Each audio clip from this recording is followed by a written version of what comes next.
Natry niyo na ba ang relasyon na away-bati?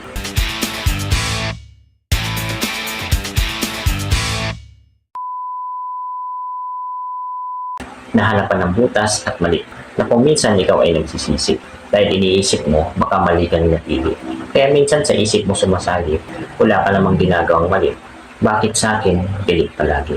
Lahat ng relasyon ay pinagdadaan, lalo na kung matagal na ang iyong pinagsamahan.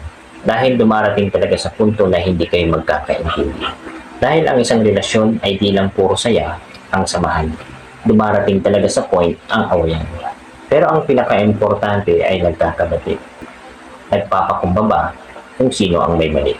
Dahil diyan makikita at mararamdaman ang pagmamahalan nyo sa isa't isa palagi.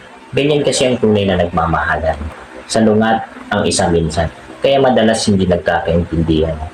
Kaya minsan humahantong sa tampuhan. Pero kapag alam mong galit